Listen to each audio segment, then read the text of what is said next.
na quarta-feira passada, ou na quarta-feira retrasada, quando ainda caminhávamos juntos estudando Heidelberg, este catecismo protestante e que nos traz um ensinamento muito profundo a respeito das doutrinas bíblicas, porque sempre nos conduz às passagens bíblicas apropriadas, foi que a nossa salvação em Cristo, ela traz um consolo glorioso para nós, quando, por exemplo, olhamos para a fé dos nossos pais, a fé dos antigos, e percebemos como esta fé os fez firmes, fortes e confiantes no fundamento da salvação do crente, no objeto da salvação do cristão, que não é a fé. O objeto da salvação do crente é a obra redentora de Cristo, a sua justiça. A fé é então um dom dado por Jesus que nos capacita a crer nesse fundamento e nos faz caminhar em solo seguro. E a nossa salvação então a Bíblia trata desta salvação como algo que traz esperança, confiança, consolo para a nossa alma. Nós estudamos nas últimas perguntas do Catecismo de Heidelberg uma confissão antiga dos primeiros cristãos nos dias do Novo Testamento, conhecido como Credo dos Apóstolos. E são afirmações bíblicas do que nós cremos. Deus Pai Todo-Poderoso, Deus o Filho e a sua obra de salvação, Deus o Espírito Santo, a Igreja de Cristo, e por fim a ressurreição do corpo, e a conclusão é a vida eterna.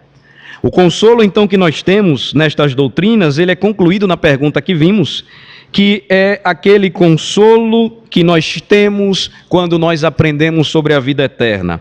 Este consolo nos faz lembrar que em nosso coração nós já sentimos este princípio de alegria eterna, e que depois desta vida nós ainda experimentaremos a verdadeira, plena e total felicidade quando o novo céu e a nova terra, eles então chegarem com a volta do nosso Senhor Jesus Cristo. É uma grande felicidade que só o crente pode experimentar, porque ele decidiu pela fé seguir a Jesus Cristo, negar a si mesmo, tomar a sua cruz e seguir a Jesus Cristo. A pergunta de hoje, ela vai abrir uma nova parte do nosso estudo, que fala sobre a nossa justificação. Então a pergunta de hoje é a pergunta 59, eu vou ler, trazer a resposta para vocês, depois nós vamos para as passagens bíblicas em questão. Pergunta 59 é: que proveito há para você que agora crê nisso?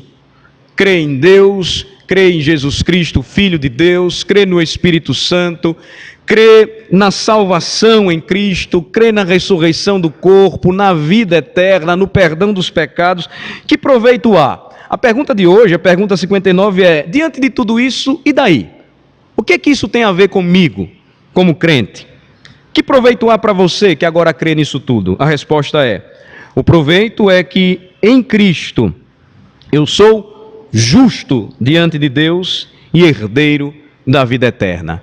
Quando eu creio na obra da salvação do meu Deus, quando eu creio em meu Senhor Jesus Cristo, naquilo que Ele fez por mim, na sua obra perfeita, na sua salvação gloriosa, no perdão dos pecados que Ele me traz, que Ele me dá, por graça, eu então aproveito e sei claramente, com convicção, que sou justo diante de Deus e herdeiro da vida eterna. Vamos orar e depois então nós vamos prosseguir e vamos analisar as passagens da Bíblia. Ó Senhor, nós te bendizemos neste dia, por tua graça maravilhosa, o consolo que nós recebemos quando conhecemos ao Senhor na palavra, e na palavra nós encontramos a revelação gloriosa de Jesus Cristo, o nosso Redentor, o nosso Libertador, aquele que veio ao mundo para nos salvar, aquele que veio ao mundo para nos trazer a verdadeira esperança, bem-aventurança, o caminho da paz, o caminho da fé. Nós te bendizemos ao Senhor pelo privilégio de estudarmos as Escrituras e rogamos ao Senhor o auxílio do Teu Espírito. a iluminação do Teu Espírito. Que a Tua palavra fale ao nosso coração. Nós dependemos muito de Ti, Senhor, sem Ti nada podemos fazer. Nós oramos assim, em nome de Jesus. Amém. Então, o que é que tudo isso tem a ver comigo? Toda essa doutrina, tudo aquilo que nós temos aprendido. Há um proveito em tudo isso. O proveito é que em Cristo, notem a expressão bíblica clara, em Cristo, eu, você, todo aquele que crê em seu nome, é justo diante de Deus e herdeiro da vida eterna. Vamos para Abacuque capítulo 2, o livro que nós terminamos de estudar no domingo passado, pela manhã. Na passagem de Abacuque, passagem em questão, capítulo 2, a partir do versículo de número 1, nós vimos que depois de orar, interceder ao Senhor, diante do que ele estava recebendo, a visão de que o juízo viria contra o próprio povo de Deus, o juízo de Deus contra o seu próprio povo por conta de seus pecados. Capítulo 2 de Abacuque, a partir do versículo 1,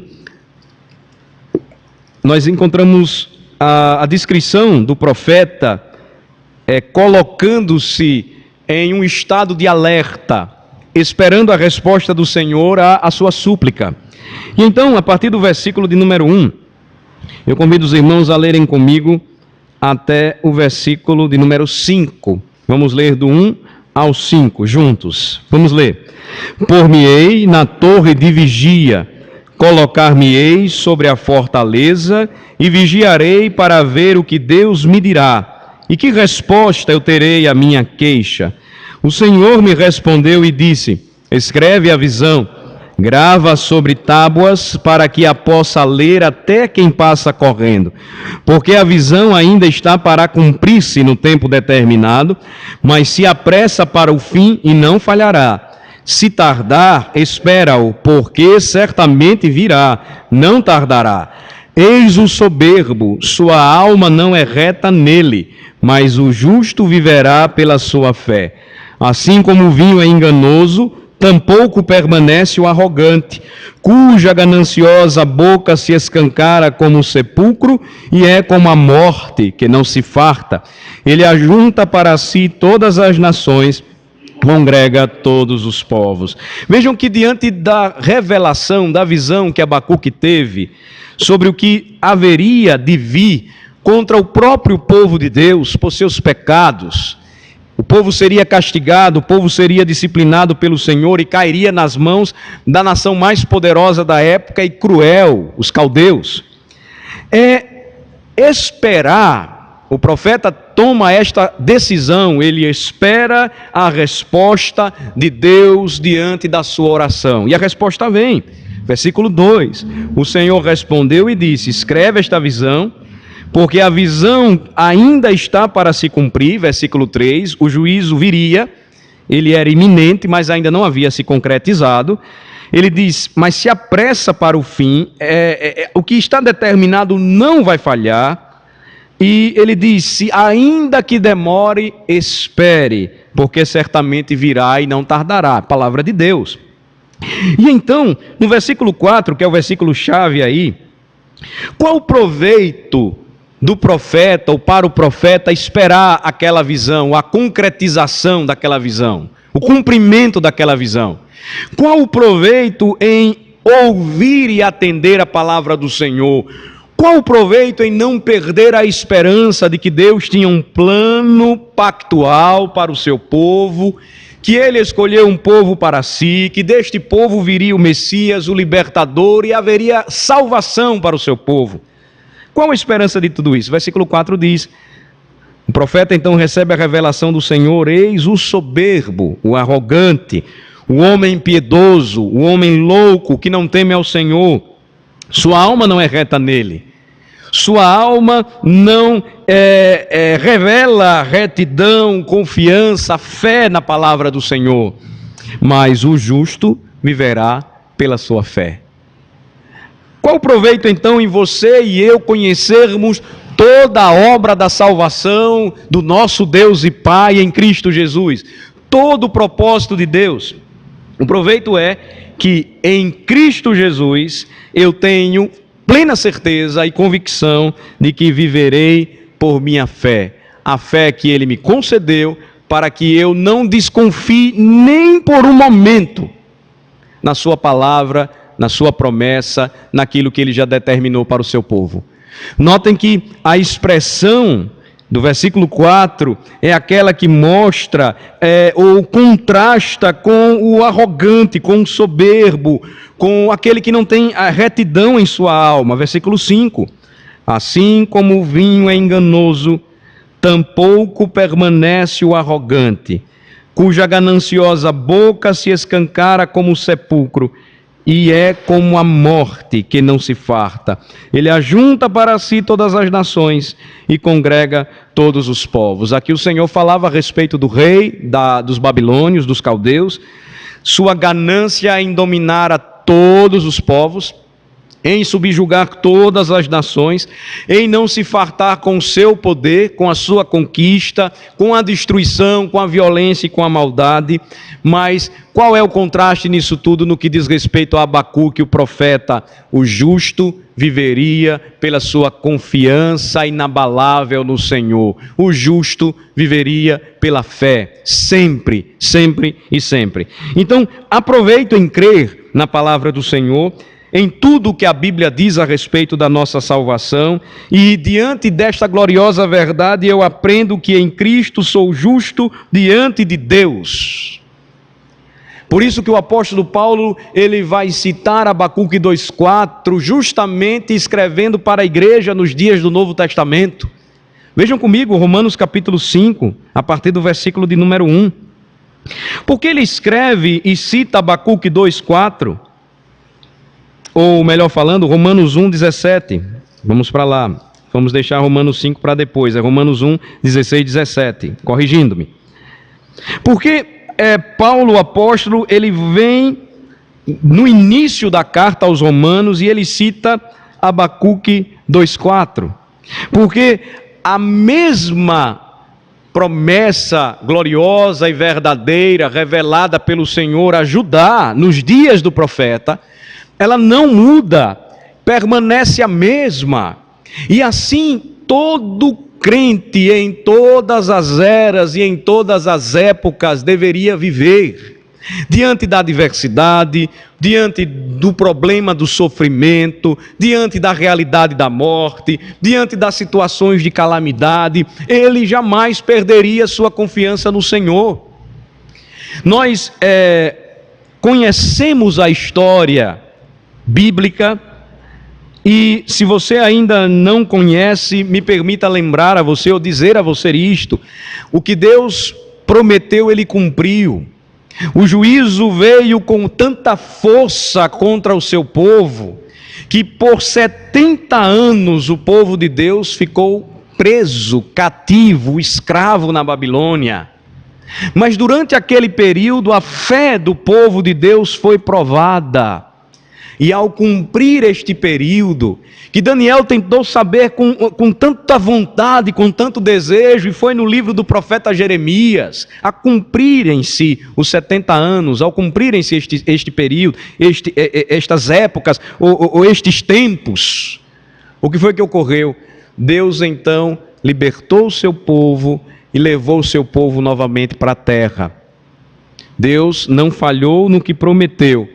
O justo permaneceu, sofreu, lutou, viveu, muitos morreram, mas esperando na promessa de Deus, e porque a promessa de Deus trazia justiça para eles, eles então não desistiram.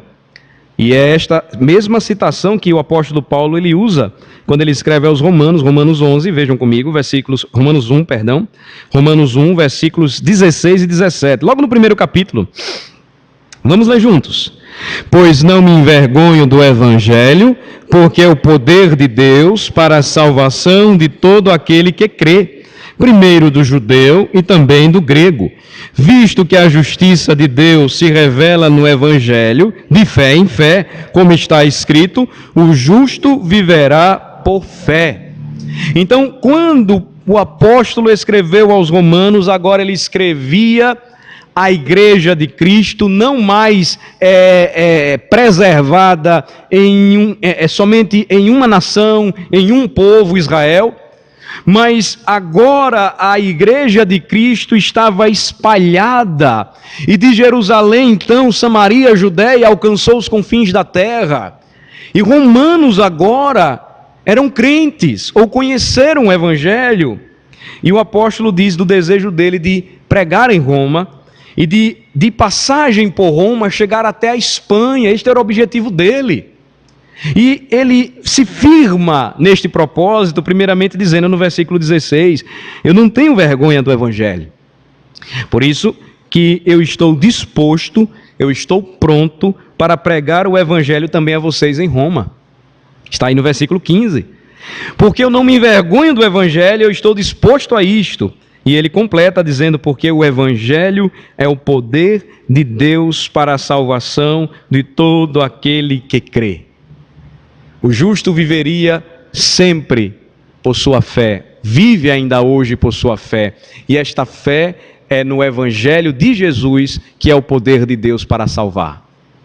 Notem, não é a fé que salva, a fé é salvadora porque é dom de Deus que me capacita a crer no Salvador. Quem salva é Cristo, sua obra justificadora. Quando eu creio nele e recebo então a sua justiça, sou feito justo. Notem que quando o apóstolo Paulo ele revela esta confiança no poder do evangelho, é utilizada uma palavra grega que depois, no desenvolvimento da língua, gerou a mesma palavra que hoje é utilizada para um explosivo muito potente. Um explosivo que faz destruir rochas, que abre rochas para que sejam feitos túneis. Dinamite. A palavra dinamite vem desta mesma palavrinha antiga grega para poder, dinamis. Não é correto tentar fazer uma aplicação e dizer, olha, o evangelho é a dinamite de Deus, porque naquela época nem dinamite existia. Mas a ideia de um poder forte, destruidor das barreiras do pecado, da loucura dos homens, dos corações endurecidos, este é o evangelho, é o poder de Deus. Eis a razão porque o apóstolo Paulo diz, eu não me envergonho de pregar este evangelho em nenhum lugar, e tenho vontade de pregar este evangelho para vocês em Roma, porque ele é o poder de Deus para a salvação de todo aquele que crê, primeiro do judeu, também do grego. E aí ele conclui no versículo 17 que vocês leram comigo, visto que a justiça de Deus se revela no evangelho de fé em fé, como está escrito, o justo viverá por fé. Eis aqui o conteúdo do evangelho. Eis aqui porque mais adiante, e agora eu vou citar a passagem correta, vamos para o capítulo 5, versículo 1 em diante, o apóstolo vai dizer que é por esta justiça, que não é nossa, mediante a fé, que nós então encontramos paz, temos paz com Deus. Romanos 5, versículo 1 e 2. Vamos ler juntos. Vamos lá. Justificados, pois, mediante a fé, temos paz com Deus, por meio de nosso Senhor Jesus Cristo, por intermédio de quem obtivemos igualmente acesso pela fé a esta graça na qual estamos firmes, e gloriamo-nos na esperança da glória de Deus. Então, capítulo 5, depois de descrever tudo aquilo que vem dizendo anteriormente, o evangelho poderoso é aquele que, quando pregado, revela quem um homem é. Tanto judeus como gregos carecem da glória de Deus, são pecadores, perdidos, necessitam de justificação. Mencionar que o próprio Abraão, pai da fé, ele foi justificado por fé, porque ele confiou em Deus, ele não duvidou, ele viveu toda a sua vida. E mesmo sendo vacilante, aqui é um ponto importante, o que fundava ou sustentava a sua salvação não era ele mesmo ou algo que ele possuía, mas a justiça de Deus que foi dada a ele por graça, que fez com que ele confiasse em todo o plano de salvação, toda a obra salvadora, toda a promessa de Deus. Paulo então, ele chega no capítulo 2 e vai dizer, justificados, pois, por meio de Jesus Cristo, que segundo o capítulo 4, versículo 25, está bem aí acima, foi entregue por causa das nossas transgressões e ressuscitou por causa da nossa justificação. Justificados, pois, mediante a fé, temos paz com Deus. Então, que proveito há em crer em tudo isso? O proveito há que em Cristo eu sou declarado justo. Em Cristo. Em Cristo eu encontro a verdadeira paz para a minha alma. Esta paz que o mundo não pode dar, que eu não vou encontrar em nenhuma outra divindade criada pela minha mente ou por sugestão dos demônios. Não. Em Cristo e somente em Cristo, eu sou então justificado por Deus mediante a fé que me habilita a crer e a confiar nele ilimitadamente, sem reservas. Por meio dele, eu sou então declarado justo.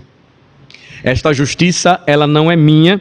A pergunta seguinte, ela vai tratar sobre isso. Na próxima quarta-feira eu vou detalhar, então não vou entrar muito no assunto.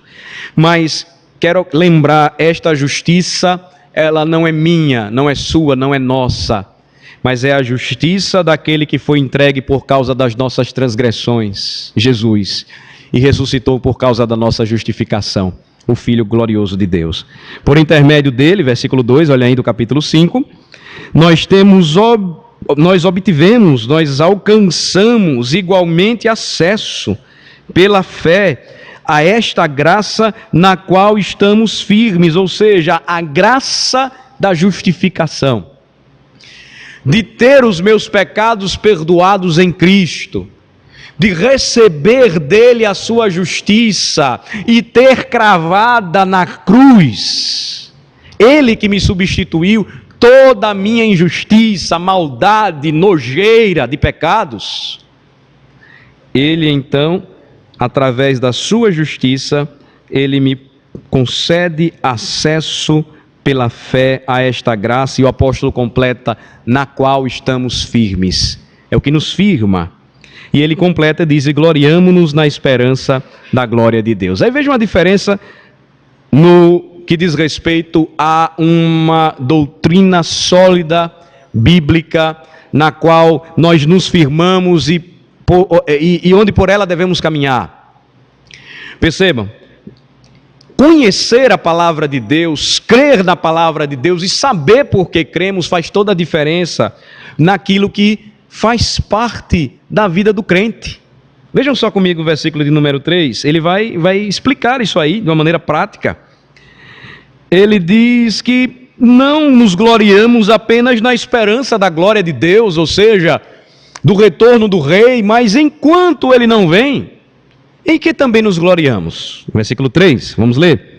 E não somente isto, mas também nos gloriamos nas próprias tribulações, sabendo que a tribulação produz perseverança, e a perseverança experiência, e a experiência esperança. Até aqui, olhem só.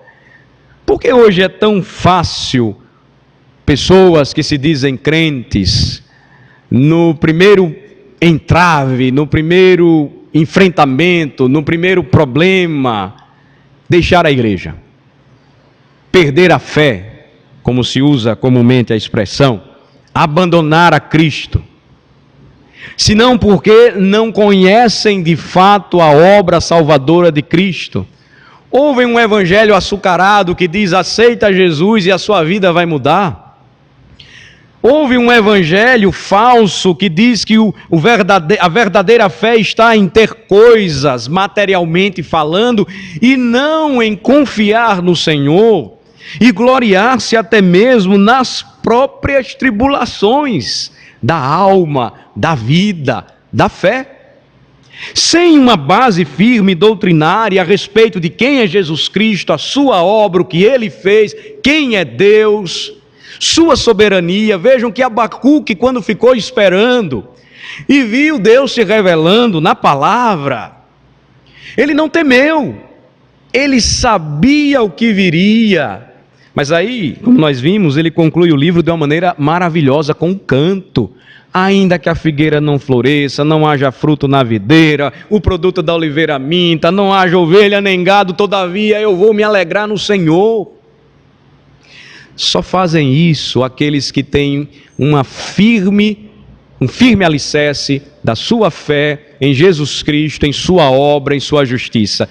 O nome do crente, na realidade, é aquele dito pelo profeta Jeremias. O nome do crente é aquele que no livro do profeta Jeremias descreve a Jesus: Senhor, minha justiça, o Senhor, justiça nossa. Ele é a minha justiça, Ele é quem me garante esta gloriosa bênção que eu posso experimentar todas as vezes que sou atribulado, e então na tribulação eu sei que eu serei transformado cada vez mais à imagem de Cristo, e produzirá em meu coração a tribulação perseverança. A perseverança me tornará experiente, e a experiência então me fará cheio de esperança. Vejam que é difícil encontrarmos hoje cristãos deste naipe, deste nível, se eles não são bem doutrinados e ensinados e exercitados na palavra e na prática. Vendo o testemunho de fé dos crentes mais antigos, mostrando: meu filho, eu já passei por isso aí, e foi assim, assim, assim, assado, e eu venci. Mas eu não venci por mim mesmo, eu venci em Jesus. Fique firme. É diferente. É diferente quando nós sabemos em quem devemos crer, sabemos por que cremos e sabemos o que esta fé produz em nossa alma. Mas nós vamos deixar para continuar no próximo encontro, na próxima reunião, porque aí eu gostaria que você voltasse, que você continuasse, que você quisesse saber o que é que o pastor ainda vai dizer, né? Tá certo? Então, próxima quarta-feira a gente continua. Vamos agradecer.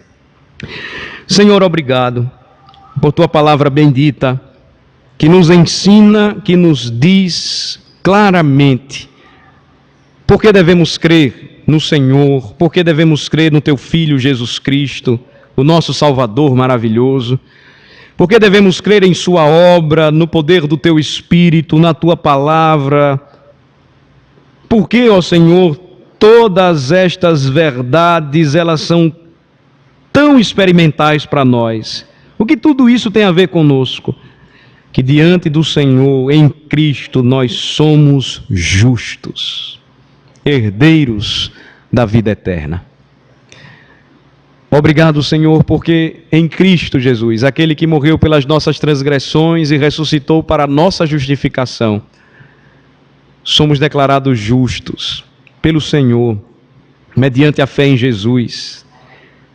E isto nos traz, ó Senhor, um peso de glória na esperança do retorno do Senhor, mas também não somente isto, nos faz louvar ao Senhor até mesmo nas tribulações, sabendo que este é o caminho pelo qual o Senhor nos torna perseverantes e cheios de esperança. Nos faz pacientes, nos faz confiantes, sabendo que o nosso fundamento é firme, inabalável, é a rocha eterna que é Jesus Cristo. Abençoa, Senhor Deus, o teu povo, consolando e confortando nesta verdade, que continuemos vivendo assim, firmes nas promessas de Jesus, e que também, Senhor, aqueles que estão conosco e têm recebido a oportunidade do Senhor de conhecer o teu Evangelho, como ele é, sem rodeios, de maneira clara, simples, objetiva, que o Senhor que faz a obra e não o homem, produz os devidos frutos, tirando as dúvidas dos corações, convertendo seus corações a Jesus e fazendo-os crer nele somente para a sua salvação. Obrigado, Senhor, pelo privilégio que nos dás de cantarmos, orarmos, estudarmos a palavra, ouvirmos a tua voz. Em nome de Jesus oramos. Amém. Vamos nos dividir, irmãos, agora.